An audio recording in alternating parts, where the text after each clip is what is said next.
The founder interview you're about to watch really hit home with me, and I have a feeling it will with you too. Leighton Taylor has built a $400,000 a year business that supports an amazing lifestyle. Most of the year, you can find him and his wife sailing around Florida in their boat, enjoying the sun. This guy has taken back his freedom and his life. But it wasn't always this way for Leighton. 6 years ago, Leighton finishes college with a degree in graphic design. He has no job, no money, but has always had the itch to start his own business. He has the idea of getting an MBA and thinks maybe that will help him start a business. He even gets accepted into an MBA program in Paris. But deep down inside, something doesn't feel right. The thought of going $50,000 into student loan debt and wasting even more years in college just makes him sick inside. After a war in his head, he decides to not get the MBA and to instead get experience in the job market.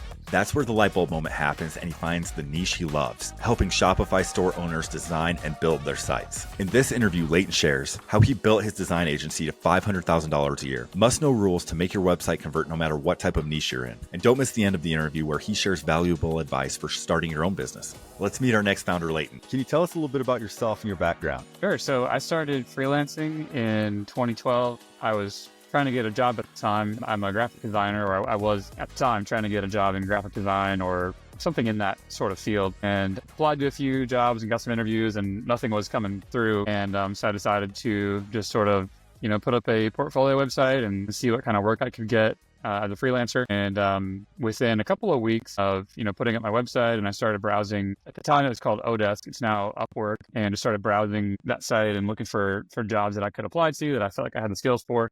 Got a few clients out of the gate and had really low hourly rates at first, and just kind of getting my foot in the door and getting some experience with it and doing any kind of design or some like basic web development work that I could find. And one of my early clients was a Shopify agency, and they kind of subcontracted work to me to work with their clients. So I kind of got introduced to the world of Shopify and the whole e-commerce space within web development, and really kind of narrowed it on that and sort of took off from there. And Shopify is, at the time, it was, growing really fast as one of the kind of the newer e-commerce platforms. And it's really just grown since then. There's always been a ton of demand for it as far as clients looking for help with it. So I eventually started hiring team members to help me handle the work, and we've grown since then. So I've been kind of in that same niche for a while now, basically, 11, 12 years. That is awesome. And so what is Envision and what services do you offer? So Envision is our agency now that has grown from me being just a solo freelancer into now an agency. And we do primarily web development on the Shopify platform. So we help our clients build websites on Shopify. And then we've also gotten into things like SEO and then sort of ongoing support and optimization. So helping our clients improve their sites over time, and also just kind of be there for them if they have a problem or they want to build a new landing page or need to, solve some kind of problem or build a custom feature, then we help them accomplish that. You already gave us a little bit backstory about yourself. What inspired you to take those first steps in creating Envision as your business? I've always been interested in starting my own business. When I was in high school, I tried to start a window washing business, and then at one point I started designing like custom wedding invitations for friends and family, and then kind of got some clients that I didn't know doing that. But yeah, kind of working for myself has always been the dream and the goal. And the timing was just right at the time when I started freelancing and then evolved into what it is today. I think that there have been a few people that I've admired over the years or books that I've read.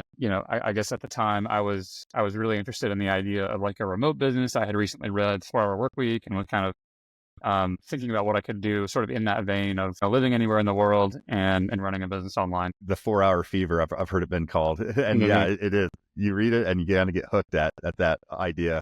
Yeah. And it's kind of crazy how long it's been since that came out. I just looked it up. It was like 2007, I think. So we're coming up on 20 years, I guess, which is crazy. Holy cow. Yeah, that makes me feel kind of old, because I remember when that book first came out. Yeah. And it's probably a cliche now to say it, that's its inspiration. But I read it back within a couple of years of it coming out, and it was definitely influential in my life. So you did freelancing, and then you kind of decided to start this business.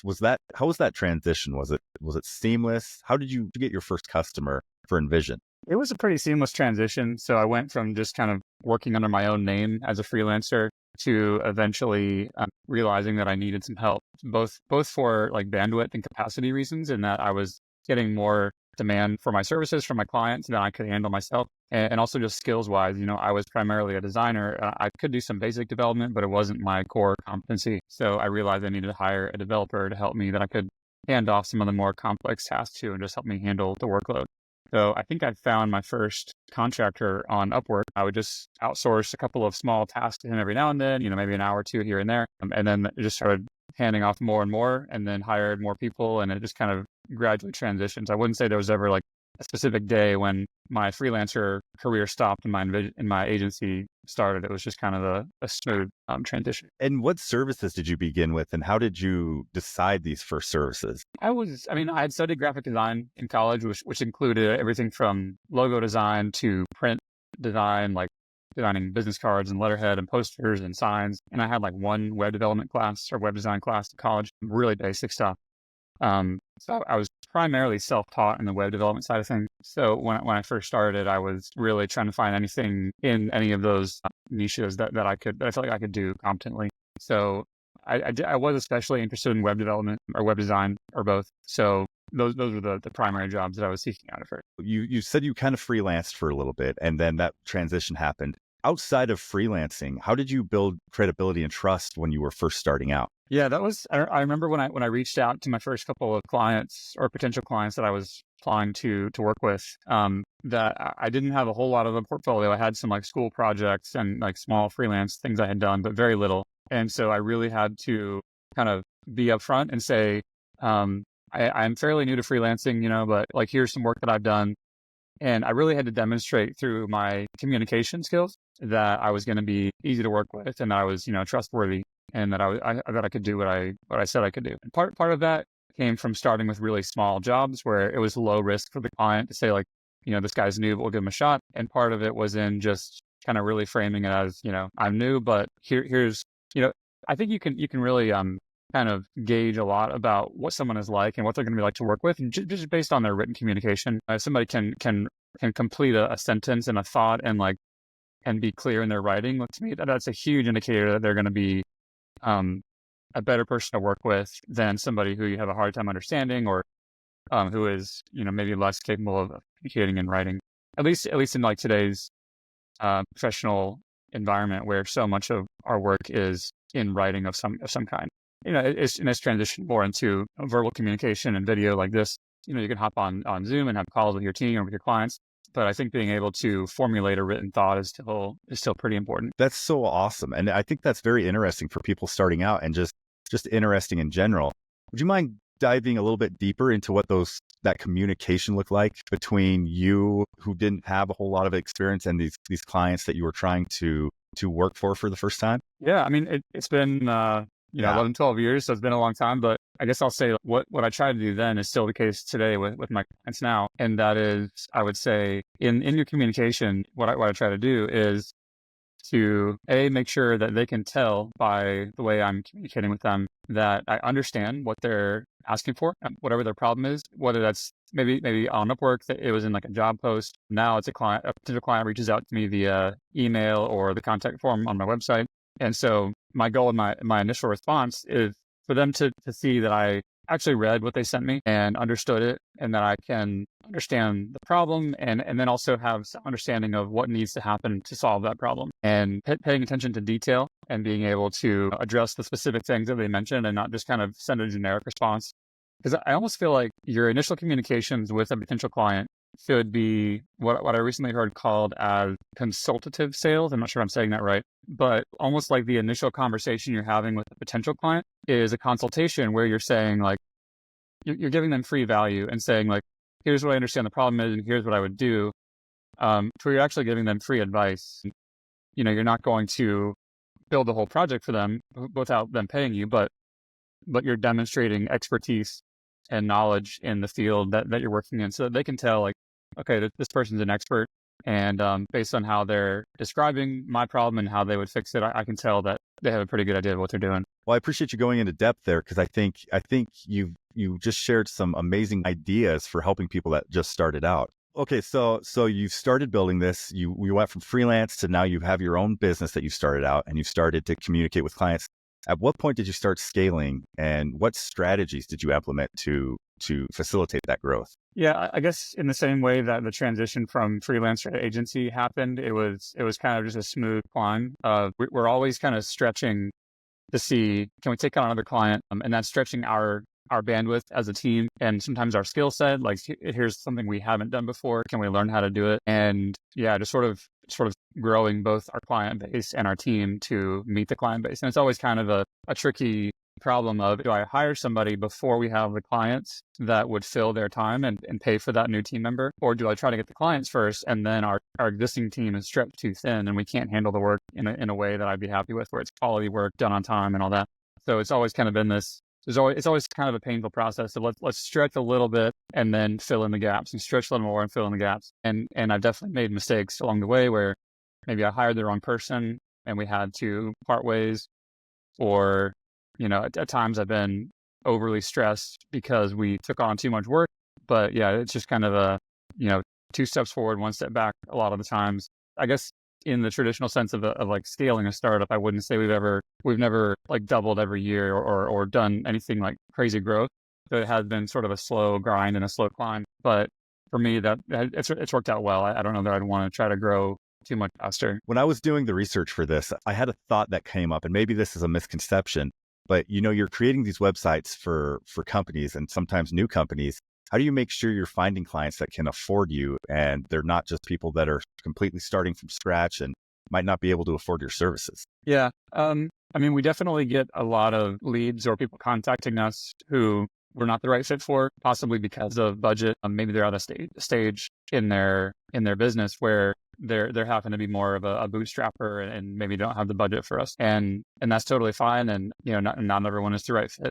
So what I've tried to do pretty much since I started the business is always be as transparent as I can early on, so that there's a high likelihood that by the time somebody contacts us, or within like the first email or two of corresponding with someone, they have a really good idea of the kinds of projects and budgets that we normally do. We have kind of a minimum project size, and often I'll try to give them even like a really ballpark quote and say, a lot of our projects tend to range from X to Y dollars, and the estimated timeline for a project like this is probably going to be in the ballpark of 2 to 3 months. So if that budget and timeline work for you, I'd love to continue figuring out the details and then nail down an exact scope and quote for you.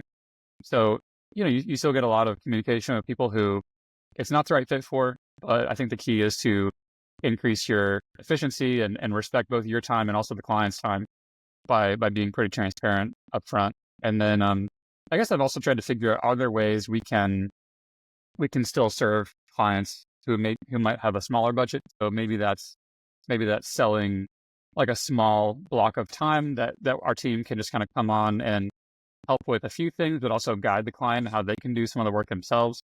So almost kind of more of like a training and consultant type role with a little bit of our services mixed in. So we're always trying to think about, are there ways we can sort of serve that end of the spectrum? That's a great idea. Before we move into like the marketing section, do you mind talking about revenue? Yeah, so we are currently in the mid 6 figures of revenue, and it's just kind of been, again, a slow climb over the years. The past couple of years, it's actually sort of plateaued, and I think that's in large part due to a few years ago, my wife and I decided to sell our house and move onto a sailboat and start sailing, and that takes a lot of time and energy. And so, a huge portion of our time on a daily, weekly, monthly basis is dedicated to fixing things on the boat when it breaks, and also planning our travel. You have to wait for the right weather before you can sail somewhere. So that's a huge part of our lives right now. And so it was kind of an intentional an intentional decision to sort of take the foot off the gas with the business and focus on this other part of our lives. I guess I was probably feeling a little bit burnt out at the time when we did that. And so I needed sort of a change of pace. So we've been doing that for the past few years. And this year, I think I've mentally gotten to the point where I'm ready to sort of turn my attention back to the business and focus more on hiring and figuring out how we can network and find new leads and new clients.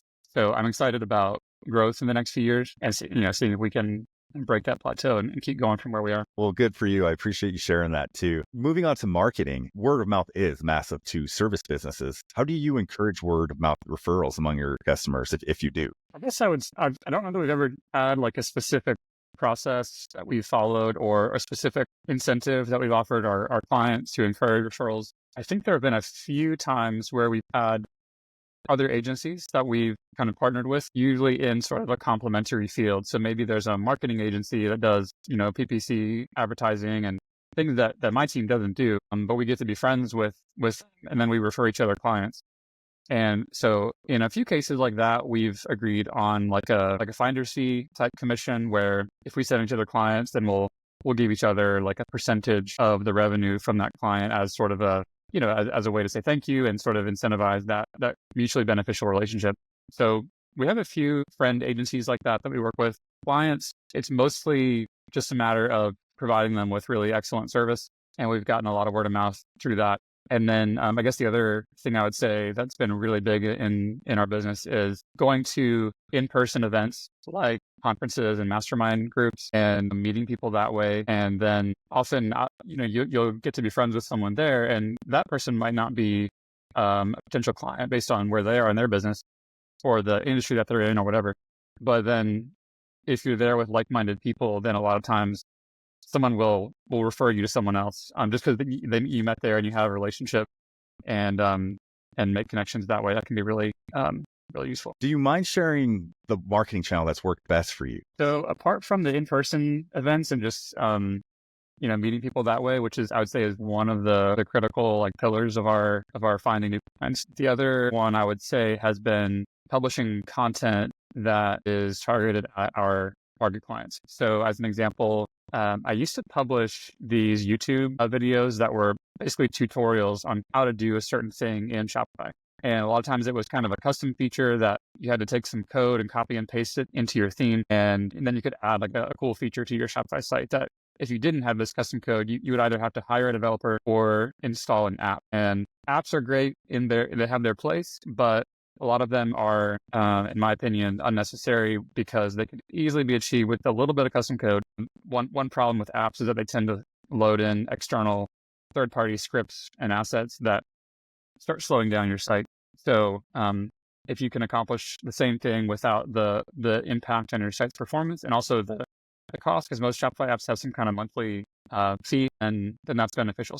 So I started publishing these tutorials on YouTube and on our blog. And some of those really took off and got a lot of traffic. And people started reaching out from that and saying, like, I found you through this, and either it was a great video, but I just want to hire you to do it, or that was really helpful, but here's another thing that I need help with. And, could you do this? So I think that's an example of like kind of like the consultative sales approach where you're first demonstrating expertise and providing something of value that someone actually needs and helping them. And then that sort of positions you as the expert. And then someone, if they need help, then you've already kind of shown that you have these abilities, and then they'll come to you for help. That is so cool. What a unique marketing way. So I loved reading the about section of your website and a little bit more about you. You have such an interesting story. And it in the about section of your website, you mentioned spending tons and tons of time learning the ins and outs and best practices of Shopify stores, e-commerce stores.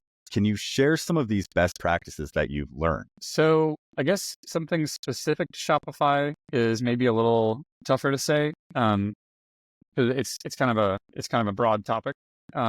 I guess I would think of it, if I could answer the question as maybe, and then this might initially seem even broader than Shopify, but if we're talking about how to approach web design and like UI UX in general, I think the philosophy that you take to that applies to whether you have a Shopify site or a Wix or Squarespace or whatever kind of business you have. Like a lot of the same general principles apply. I think to that, I would say there are principles of like usability in design where you are having a very logical like structure to your navigation and to the information on your site, making things easy to find through a logical hierarchy of information. And a book that I read that kind of really boils it down, even just in the title, is, if I'm remembering it correctly, the title is Don't Make Me Think. And the basic idea is like a user should never have to like stop what they're doing as they're browsing your site and like solve a problem or think about like, how do I achieve what I'm trying to achieve here? It should be intuitive, and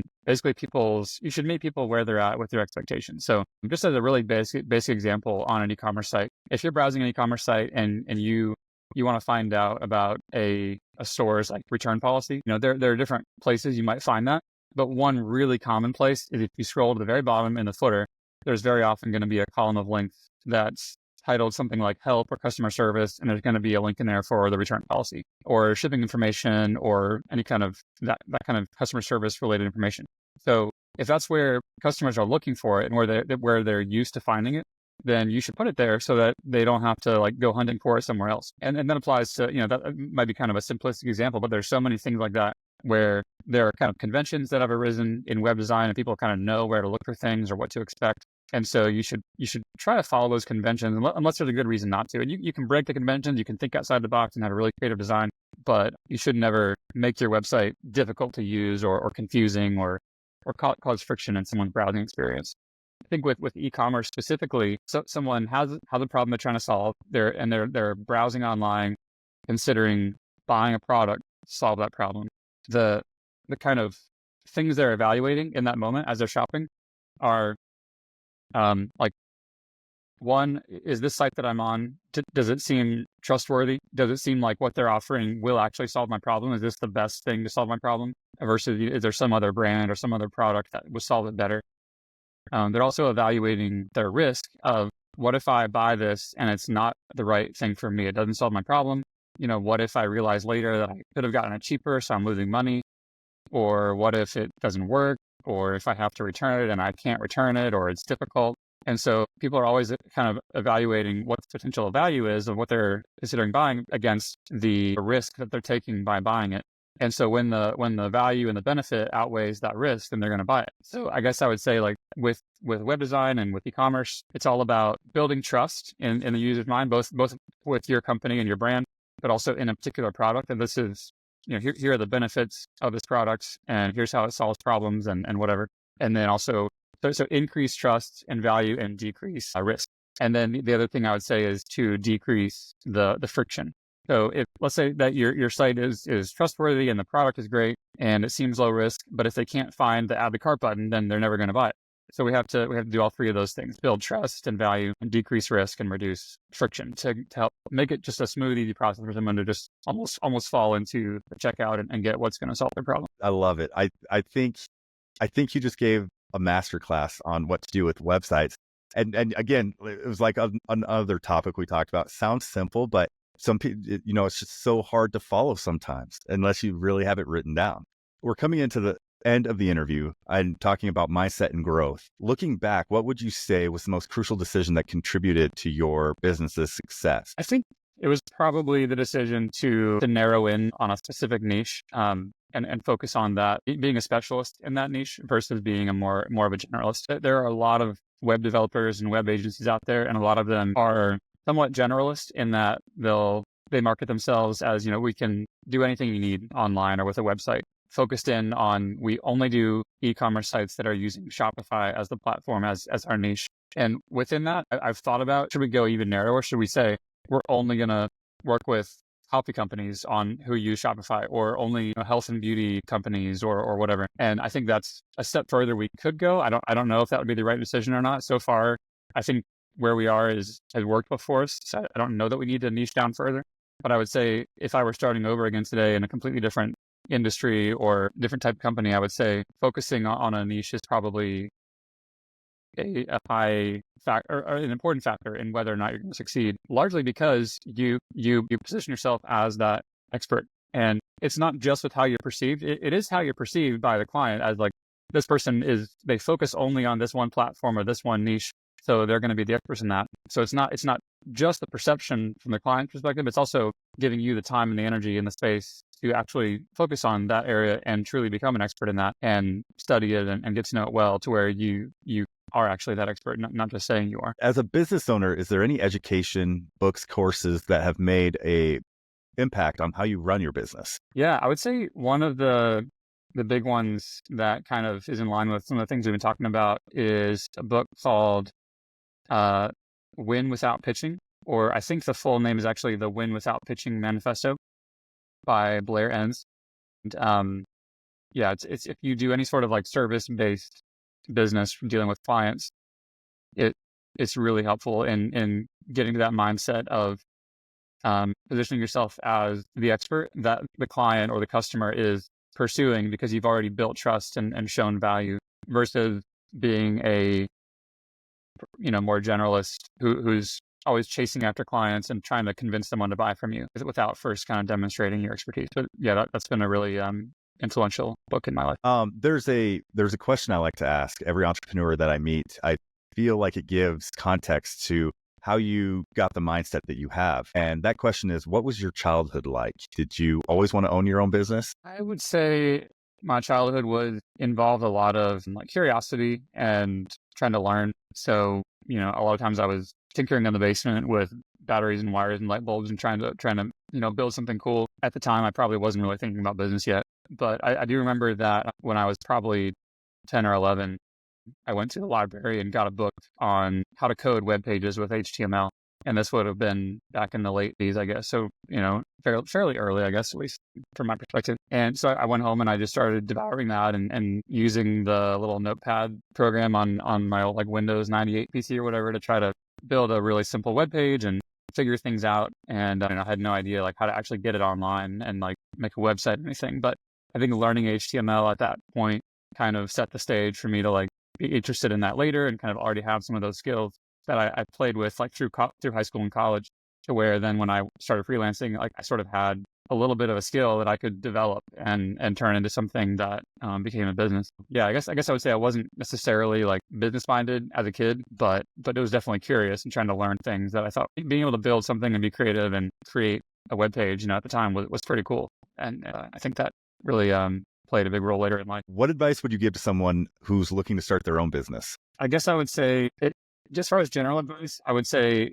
to think about who your customer is going to be. And it's the easiest to sell a product or service to someone when what you're selling is going to either solve a really big pain point in their life, or for a business, if your customer is a business, if what you're selling them is actually going to make them more money, or even on a personal level, like if you're selling like a course to an individual person, let's say, and that course is on like how to make money online, even though it's kind of like the, kind of a scammy sounding thing to sell now, those are easier to sell than something that doesn't offer a ton of value in an obvious way or solve a huge problem. So I guess to sort of boil that down, I would say if you can find something to sell where the customer stands to gain a lot financially or in some other way from what you're selling them, then that's going to be easier to sell than something else.